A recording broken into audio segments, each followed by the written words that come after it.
حضرت حذیفہ ابن اسید غفاری رضی اللہ تعالیٰ عنہ کہتے ہیں کہ ایک دن ہم لوگ آپس میں قیامت کا ذکر کر رہے تھے کہ نبی کریم صلی اللہ علیہ وآلہ وسلم ہماری طرف آ نکلے اور پوچھا کہ تم لوگ کس چیز کا ذکر کر رہے ہو؟ صحابہ نے عرض کیا کہ ہم قیامت کا تذکرہ کر رہے ہیں۔ تب آپ صلی اللہ علیہ وآلہ وسلم نے فرمایا، یقیناً قیامت اس وقت تک نہیں آئے گی جب تک تم اس سے پہلے 10 نشانیوں کو نہ دیکھ لو گے۔ پھر آپ صلی اللہ علیہ وآلہ وسلم نے ان 10 نشانیوں کو اس ترتیب سے ذکر فرمایا: دھواں، دجال، دابۃ الارض، سورج کا مغرب کی طرف سے نکلنا، حضرت عیسیٰ ابن مریم علیہ السلام کا نازل ہونا، یاجوج ماجوج کا ظاہر ہونا، اور چھٹی، ساتویں اور آٹھویں نشانی کے طور پر آپ صلی اللہ علیہ وآلہ وسلم نے 3 خسوف کا یعنی 3 مقامات پر زمین کے دھنس جانے کا ذکر فرمایا، ایک تو مشرق کے علاقے میں، دوسرے مغرب کے علاقے میں اور تیسرے جزیرۃ العرب کے علاقے میں، اور 10ویں نشانی جو سب کے بعد ظاہر ہوگی وہ آگ ہے جو یمن کی طرف سے نمودار ہوگی اور لوگوں کو گھیر ہانک کر زمین حشر کی طرف لے جائے گی۔ اور ایک حدیث میں یوں ہے کہ وہ ایک ایسی آگ ہوگی جو یمن کے مشہور شہر عدن کے آخری کنارے سے نمودار ہوگی اور لوگوں کو ہانک کر زمین حشر کی طرف لے جائے گی۔ نیز ایک روایت میں 10ویں نشانی کے طور پر یمن کی طرف سے یا عدن کے آخری کنارے سے آگ کے نمودار ہونے کے بجائے ایک ایسی ہوا کا ذکر کیا گیا ہے جو لوگوں کو سمندر میں پھینک دے گی۔ ابن صباغ مالکی الفصول الحمہ میں لکھتے ہیں کہ رسول اللہ صلی اللہ علیہ وآلہ وسلم نے فرمایا، اے فاطمہ جان لو ہم اہل بیت علیہ السلام کو 6 ایسی خصوصیات عطا کی گئی ہیں جو نہ تو پچھلے لوگوں میں سے کسی کو عطا ہوئیں اور نہ ہی آنے والے لوگوں میں سے کسی کو عطا ہوں گی۔ ہمارے نبی خیر الانبیاء صلی اللہ علیہ وآلہ وسلم ہیں اور وہ تمہارے والد گرامی ہیں۔ ہمارے وصی تمام اوصیاء میں سے بہترین وصی ہیں اور وہ تمہارے شوہر ہیں۔ اور ہمارے شہید تمام شہیدوں میں سے بہترین شہید ہیں اور وہ تمہارے والد کے چچا ہیں۔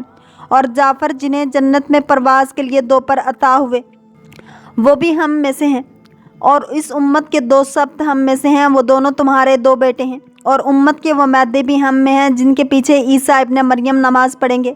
پھر آپ صلی اللہ علیہ وآلہ وسلم نے امام حسین علیہ السلام کے شانے پر ہاتھ مار کر فرمایا، امت کے معدی انہی کی نسل سے ہوں گے۔ حدیث میں قیامت کی جن 10 بڑی نشانیوں اور علامتوں کا ذکر کیا گیا ہے ان میں پہلی نشانی کے طور پر دھوئیں کا ذکر کیا گیا ہے، چنانچہ وہ ایک بڑا دھواں ہوگا جو ظاہر ہو کر مشرق سے مغرب تک تمام زمین پر چھا جائے گا اور مسلسل 40 روز تک چھایا رہے گا۔ اس کی وجہ سے تمام لوگ سخت پریشان ہو جائیں گے۔ مسلمان تو صرف دماغ و حواس کی قدورت اور زکام میں مبتلا ہوں گے، مگر منافقین و کفار بے ہوش ہو جائیں گے اور ان کے ہوش و حواس اس طرح ہو جائیں گے کہ بعضوں کو کئی دن تک ہوش نہیں آئے گا۔ حضرت حذیفہ رضی اللہ تعالیٰ عنہ اور ان کے تابعین کے قول کے مطابق سورۃ الدخان کی آیت نمبر 44 میں اسی دھوئیں کی طرف اشارہ کیا گیا ہے۔ دابۃ الارض سے مراد ایک عجیب الخلقت اور نادر شکل کا جانور ہے جو مسجد الحرام میں کوہ صفا و مروہ کے درمیان میں سے برآمد ہوگا، جس کا ذکر قرآن مجید میں بھی آیا ہے۔ علماء نے لکھا ہے کہ وہ جانور چوپایا کی صورت میں ہوگا جس کی درازی 60 گز کی ہوگی۔ اس کے نمودار ہونے کی صورت یہ ہوگی کہ کوہ صفا جو کعبہ کی مشرقی جانب واقع ہے یکایک زلزلہ سے پھٹ جائے گا اور اس میں سے یہ جانور نکلے گا۔ اس کے ہاتھ میں حضرت موسیٰ علیہ السلام کا عصا ہوگا اور دوسرے ہاتھ میں حضرت سلیمان علیہ السلام کی انگشتری ہوگی۔ تمام شہروں اور علاقوں میں اتنی تیزی کے ساتھ دورہ کرے گا کہ کوئی فرد بشر اس کا پیچھا نہ کر سکے گا اور دوڑ میں اس کا کوئی مقابلہ کر کے اس سے چھٹکارا نہ پا سکے گا۔ جہاں جہاں جائے گا ہر شخص پر نشان لگاتا جائے گا۔ جو صاحب ایمان ہوگا اس کو حضرت موسیٰ علیہ السلام کے عصا سے چھوئے گا اور اس کی پیشانی پر مومن لکھ دے گا، اور جو کافر ہوگا اس پر حضرت سلیمان علیہ السلام کی انگشتری سے سیاہ مور لگا دے گا اور اس کے منہ پر کافر لکھ دے گا۔ یہ اس کے سوا اور کس بات کے منتظر ہیں کہ ان کے پاس فرشتے ہیں یا خود تمہارا پروردگار ہے یا تمہارے پروردگار کی کچھ نشانیاں ہیں، مگر جس روز تمہارے پروردگار کی کچھ نشانیاں آ جائیں گی تو جو شخص پہلے ایمان نہیں لایا ہوگا اس وقت اسے ایمان لانا کچھ فائدہ نہیں دے گا، یا اپنے ایمان کی حالت میں نیک عمل نہیں کیے ہوں گے تو گناہوں سے توبہ کرنا مفید نہ ہوگا۔ اے پیغمبر صلی اللہ علیہ وآلہ وسلم ان سے کہہ دو کہ تم بھی انتظار کرو، ہم بھی انتظار کرتے ہیں۔ اللہ تعالیٰ کافروں کو اور پیغمبروں کے مخالفوں کو اور اپنی آیات کے جھٹلانے والوں کو اور اپنی راہ سے روکنے والوں کو ڈرا رہا ہے کہ کیا انہیں قیامت کا انتظار ہے، جبکہ فرشتے بھی آئیں گے اور خود اللہ کا ہار بھی۔ وہ بھی وقت ہوگا جب ایمان بھی بے سود اور توبہ بھی بیکار ہوگی۔ بخاری شریف میں اس آیت کی تفسیر میں ہے کہ رسول اللہ صلی اللہ علیہ وآلہ وسلم فرماتے ہیں، قیامت قائم نہ ہوگی جب تک سورج مغرب سے نہ نکلے۔ جب یہ نشان ظاہر ہو جائے گا تو زمین پر جتنے لوگ ہوں گے سب ایمان لائیں گے، لیکن اس وقت کا ایمان محض بے سود ہے۔ پھر آپ نے یہی آیت پڑھی اور حدیث ہے، جب قیامت کی 3 نشانیاں ظاہر ہو جائیں تو بے ایمان کو ایمان لانا، خیر سے روکے ہوئے لوگوں کو اس کے بعد نیکی یا توبہ کرنا کچھ سود مند نہ ہوگا۔ سورج کا مغرب سے نکلنا، دجال کا آنا، دابت الارض کا ظاہر ہونا۔ ایک اور روایت میں اس کے ساتھ ایک ہی دھویں کے آنے کا بھی بیان ہے، اور حدیث میں ہے کہ سورج کے مغرب سے طلوع ہونے سے بیشتر جو توبہ کرے اس کی توبہ مقبول ہے۔ حضرت عیسیٰ علیہ السلام کا نزول حضرت امام مہدی علیہ السلام کے ظہور کے بعد ہوگا۔ چنانچہ آپ ایک دن شام کے وقت آسمان سے دمشق کے جامع مسجد کی مشرقی مینار پر اتریں گے اور پھر دجال کو تلاش کر کے اس کا دروازہ لد پر قتل کریں گے۔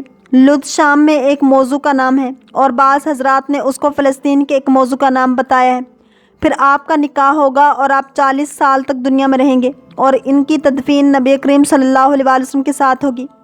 ابھی عیاش نے حسن سے، انہوں نے رسول اللہ صلی اللہ علیہ وسلم سے کہ آپ صلی اللہ علیہ وسلم نے مہدی کا ذکر کرتے ہوئے فرمایا، وہ میرے اہل بیت سے ہوں گے، وہ 7 سال تک حکمرانی کریں گے اور زمین کو عدل سے بھر دیں گے، اور عیسیٰ ابن مریم علیہ السلام بھی خروج فرمائیں گے اور وہ دجال کے قتل میں ان کی مدد کریں گے، اور یہ امت محمدی صلی اللہ علیہ وسلم کا دن ہے، اور حضرت عیسیٰ علیہ السلام ان کے پیچھے نماز ادا کریں گے۔ یاجوج ماجوج دراصل 2 قبیلوں کے نام ہیں جو یافس ابن نوح کے اولاد میں سے ہیں۔ یہ دونوں قبیلے بہت وحشی مگر طاقتور تھے۔ ان کا خاص مشغلہ لوٹ مار اور زمین پر فساد پھیلانا تھا۔ یہ قبیلے جس گھاٹی میں رہا کرتے تھے اس کو ذوالقرنین نے ایک ایسی دیوار سے جس کی بلندی اس گھاٹی کے دونوں طرف کے پہاڑوں کی چوٹی تک پہنچتی ہے اور موٹائی 60 گز کی ہے، بند کرا دیا تھا تاکہ لوگ ان قبیلوں کی چیرہ دستیوں سے محفوظ رہ سکیں۔ جب قیامت آنے کو ہوگی اور یاجوج ماجوج کے نکلنے کا وقت آئے گا تو دیوار ٹوٹ جائے گی۔ آپ صلی اللہ علیہ وسلم نے 3 خسوف کا ذکر فرمایا کے بارے میں ابن مالک نے کہا ہے کہ عذاب الہی کے طور پر زمین کا دس جانا مختلف زمانوں اور مختلف علاقوں میں واقع ہو چکا ہے، لیکن احتمال ہے کہ یہاں حدیث میں جن خسوف کا ذکر فرمایا ہے وہ پہلے واقع ہو چکنے والے خسوف کے علاوہ ہوں گے اور ان سے بھی زیادہ سخت ہوں گے، اور لوگوں کو ہانک کر زمین حشر کی طرف لے جائے گی۔ میں زمین حشر سے مراد ملک شام کا وہ علاقہ ہے جہاں وہ آگ لوگوں کو لے جا کر چھوڑے گی۔ بعض حضرات نے یہ کہا ہے کہ زیادہ صحیح بات یہ کہ اس آگ کی ابتدا ملک شام سے ہوگی، یا یہ کہ ملک شام کو اس قدر وسیع و فراخ کر دیا جائے گا کہ پورے عالم کے لوگ اس میں جمع ہو جائیں گے۔ ایک ایسی ہوا کا ذکر کیا گیا ہے جو لوگوں کو سمندر میں پھینک دے گی۔ یہ روایت بظاہر اس روایت کے خلاف ہے جس میں آگ کا ذکر ہے، پس ان دونوں روایتوں کے درمیان مطابقت و یکسانیت پیدا کرنے کے لیے یہ کہا گیا ہے کہ اس دوسری روایت میں لفظ ناس لوگوں سے مراد کفار ہیں اور ان کو ہانکنے والی آگ ہوا کے سخت جھکڑ کے ساتھ ملی ہوئی ہوگی تاکہ ان کفار کو سمندر میں دھکیلنے کا عمل زیادہ تیز رفتاری کے ساتھ پورا ہو۔ مذکورہ آگ جس کا پانی آگ کی صورت میں تبدیل ہو جائے گا۔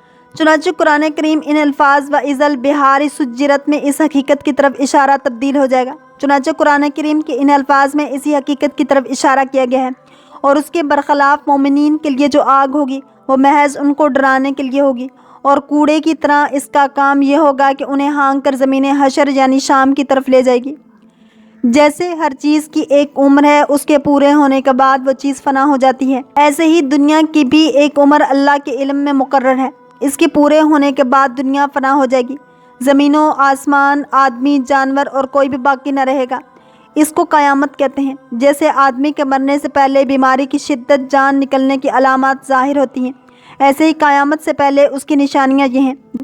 دین پر قائم رہنا مشکل ہوگا، وقت بہت جلد گزرے گا، زکوٰۃ دینا لوگوں کو دشوار ہوگا، علم کو لوگ دنیا کے لیے پڑھیں گے، نہ اہل سردار بنائے جائیں گے۔ نشانیاں پوری ہو جائیں گی تو مسلمانوں کے بغلوں سے وہ خوشبودار ہوا گزرے گی جس سے تمام لوگوں کی وفات ہو جائے گی۔ اس کے بعد 40 برس کا ایسا زمانہ گزرے گا جس میں سے کسی کے اولاد نہ ہوگی، یعنی 40 برس سے کم عمر کا کوئی نہ ہوگا۔ دنیا میں کافر ہی کافر ہوں گے، اللہ کہنے والا کوئی نہ ہوگا۔ ان کا اعمال نامہ ان کے ہاتھوں میں دے دیا جائے گا، لوگ حساب کتاب کے انتظار میں کھڑے ہوں گے۔ زمین تانبے کی ہوگی، سورج 1.25 میل پر رہ کر آگ برسا رہا ہوگا۔ 50,000 برس کا ایک دن ہوگا، جس کا جیسا عمل ہوگا ویسے ہی تکلیف ہوگی۔ نہ باپ بیٹے کے کام آئے گا، نہ بیٹا باپ کے، اس وقت دستگیر بے کساں حضور پر نور صلی اللہ علیہ وآلہ وسلم کام آئیں گے اور اپنے ماننے والوں کی شفاعت فرمائیں گے۔ اللہ کریم ہم سب کو دین اسلام کی پیروی کرنے والا اور عشق مصطفیٰ صلی اللہ علیہ وآلہ وسلم نصیب فرمائے۔ اگر آپ کو یہ ویڈیو پسند آئی ہے تو لائک، شیئر اور سبسکرائب کرنا مت بھولیے تاکہ ایسی ہی اسلامک انفارمیٹیو ویڈیوز آپ تک پہنچتی رہیں۔